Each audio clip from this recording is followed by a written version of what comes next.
तेलंगाना के राज्यपाल श्रीमान शिव प्रताप शुक्ला जी, राज्य के मुख्यमंत्री श्रीमान रेवंत रेड्डी जी, केंद्रीय मंत्रिमंडल के मेरे साथी जी किशन रेड्डी, बंडी संजय कुमार, संसद के मेरे साथी कोंडा विश्वेश्वर रेड्डी जी, तेलंगाना सरकार के मंत्री, अन्य जनप्रतिनिधि, देवी और सज्जनों, साइबराबाद का सामर्थ्य नेशनल भी है और ग्लोबल भी है। ये तेलंगाना के और देश के तेज विकास का प्रमुख केंद्र है। इसलिए आज साइबराबाद से तेलंगाना को देश का एक बड़ा मैन्युफैक्चरिंग पावर हाउस बनाने के लिए अनेक बड़े प्रोजेक्ट शुरू हो रहे हैं। आज जिन प्रोजेक्ट्स का शिलान्यास और लोकार्पण हुआ है, इससे यहां हजारों हजार नए रोजगार बनेंगे और तेलंगाना की कनेक्टिविटी भी सशक्त होगी। मैं तेलंगाना की जनता को इन प्रोजेक्ट के लिए बहुत बहुत बधाई देता हूं।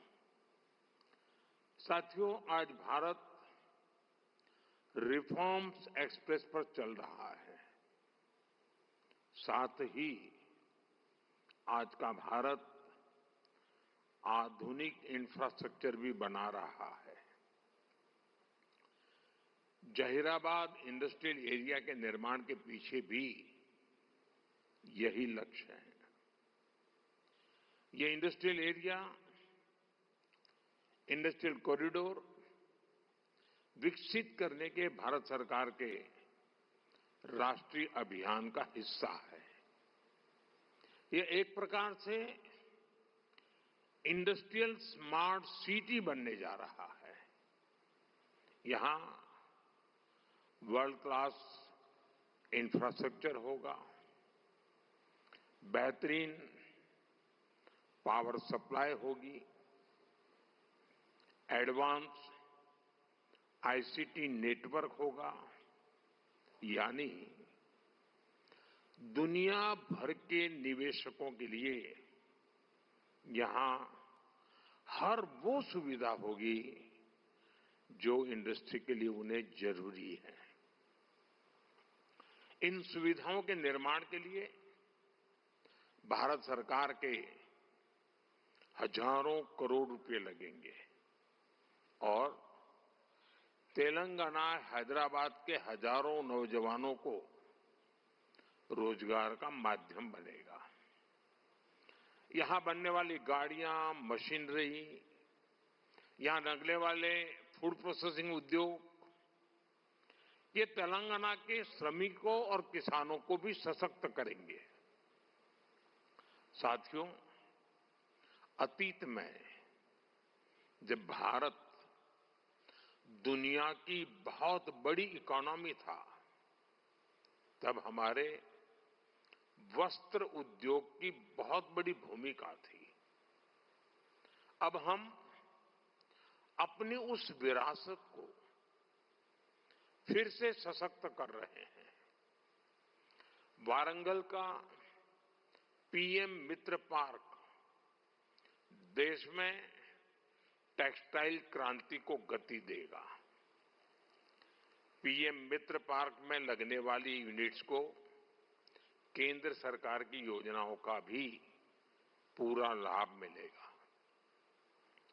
उन्हें केंद्र सरकार की पीएलआई स्कीम से भी मदद मिलेगी, यानी इस टेक्सटाइल पार्क से बड़ी संख्या में रोजगार का निर्माण होगा। खासतौर पर जो हमारी बहनें बेटियां हैं, उनके लिए अनेक अवसर बनने वाले हैं। साथियों, बीते 12 वर्षों में भारत सरकार की बहुत बड़ी प्राथमिकता आधुनिक कनेक्टिविटी भी रही है। रोड्स हो, रेलवे हो, एयरपोर्ट हो, कनेक्टिविटी के हर मोड़ पर अभूतपूर्व निवेश किया जा रहा है। करीब 1.25 लाख करोड़ रुपए की इन्वेस्टमेंट सिर्फ और सिर्फ नेशनल हाईवे पर की गई है और इसका बहुत बड़ा लाभ तेलंगाना को भी हो रहा है। बीते 12 वर्षों में तेलंगाना में नेशनल हाईवे का नेटवर्क डबल हुआ है। तेलंगाना और कर्नाटका को जोड़ने वाले नेशनल हाईवे के चौड़ीकरण से बहुत सुविधा होगी। इससे ट्रेवल टाइम कम होगा और किराए भाड़े में भी बचत होगी। साथियों, साल 2014 से पहले अविभाजित आंध्र प्रदेश के लिए 1000 करोड़ रुपए से भी कम का रेलवे बजट होता था। रेवंता जी सुन रहे हैं ना?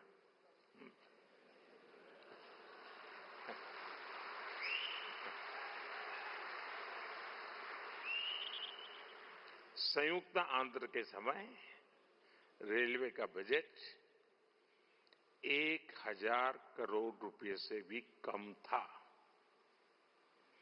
आज सिर्फ संयुक्त आंध्र की बात नहीं कर रहा, आज सिर्फ तेलंगाना का रेलवे बजट ही लगभग 5,500 करोड़ रुपए का है।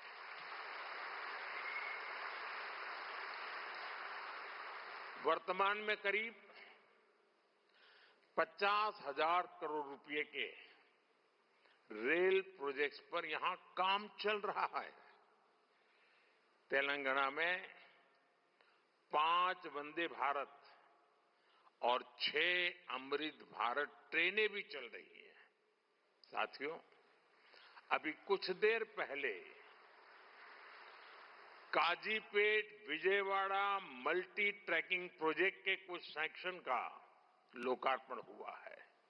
इसके अलावा Kazipet rail under bypass line का भी राष्ट्र को समर्पित की गई है। इन सुविधाओं से सफर भी आसान होगा और ट्रांसपोर्टेशन की गति भी तेज होगी।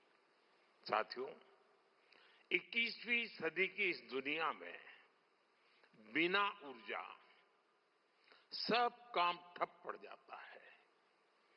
एनर्जी सिक्योरिटी का क्या महत्व है, ये आज दुनिया का हर व्यक्ति महसूस कर रहा है।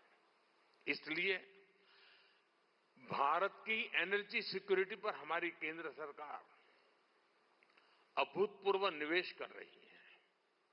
मलकापुर में इंडियन ऑयल के नए टर्मिनल का उद्घाटन इसी दिशा में एक बड़ा कदम है। यह टर्मिनल तेलंगाना की बढ़ती एनर्जी नीड्स को पूरा करेगा, सप्लाई चेन को मजबूत करेगा।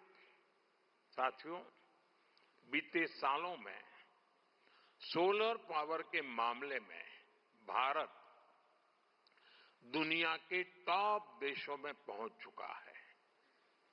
पेट्रोल में इथेनॉल ब्लेंडिंग को लेकर अभूतपूर्व काम हुआ है। पहले हमने 100% एलपीजी कवरेज पर फोकस किया। अब हम पाइप से सस्ती गैस पर फोकस कर रहे हैं। सीएनजी आधारित व्यवस्था को प्रमोट कर रहे हैं। ऐसे तमाम प्रयासों के कारण भारत इस बहुत बड़े वैश्विक ऊर्जा संकट का सामना कर रहा है। लेकिन अब आज समय की ये भी मांग है कि पेट्रोल, डीजल, गैस ऐसी चीजों का बहुत संयम से इस्तेमाल करें। जो एनर्जी प्रोडक्ट हम विदेशों से मंगाते हैं